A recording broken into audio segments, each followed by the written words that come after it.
कोकणातील प्रत्येक अपडेट जाणून घेण्यासाठी आजच माझे कोकणच्या सोशल मीडिया प्लॅटफॉर्मला लाईक, फॉलो आणि सबस्क्राइब करा। सिंधुदुर्गात भाजप शिवसेना महायुतीत आता ताण निर्माण होण्याचे संकेत मिळतात। भाजपचे जिल्हाध्यक्ष प्रभाकर सावंत यांनी थेट आरोप करत शिवसेनेकडून आमच्या पदाधिकाऱ्यांना प्रलोभने देऊन पक्षप्रवेशासाठी आमिष दाखवले जात आहेत। या संदर्भात त्यांनी कालच मुख्यमंत्री देवेंद्र फडणवीस आणि प्रदेशाध्यक्ष रवींद्र चव्हाण यांना सविस्तर पत्र पाठवले आहे। ही नाराजी जर वेळेतच सुटली नाही तर स्थानिक स्वराज्य निवडणुकांमध्ये महायुतीला धक्का बसण्याची शक्यता आता नाकारता येत नाही। गेल्या अनेक दिवसापासून युतीतले जे सहयोगी पक्ष शिवसेना आहे तर त्याने भारतीय जनता पार्टीच्या पदाधिकारी कार्यकर्त्यांना काही विविध पदांचे असतील, कामांचे असतील अशी प्रलोभनं देऊन त्याचा पक्षप्रवेश सुरू केलेला आहे।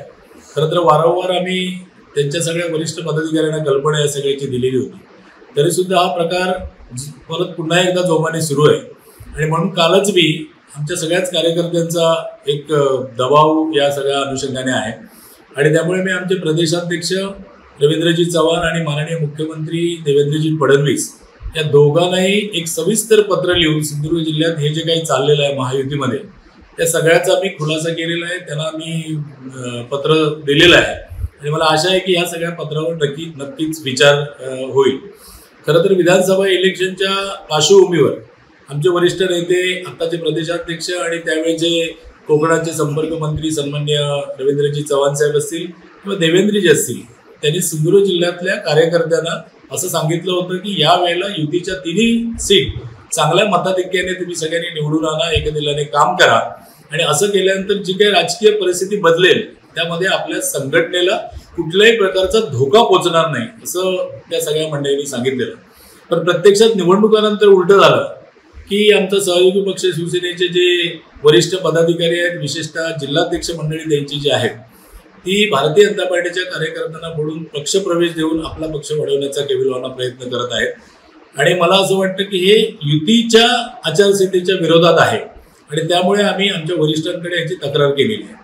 मला दुसरं असं म्हणायचं की सन्माननीय नारायण राणे साहेब हे आमच्या पक्षाचे ज्येष्ठ नेते आहेत, आमच्या पक्षाचे खासदार आहेत आणि ही दोन्ही जिल्हाध्यक्ष मंडळी राणे साहेबांना आपला गुरु मानतात आणि गुरु मानत असताना त्यांच्याच ते ज्या पक्षामध्ये आहेत, जो राष्ट्रीय पक्ष आहे त्यांच्याच पक्षाची मंडळी फोडून आपल्या पक्षामध्ये प्रवेश देत आहेत। मला असं त्या जिल्हा प्रमुखांना विचारायचं आहे की ही तुमची वेगळ्या पद्धतीची गुरुदक्षिणा आहे की काय?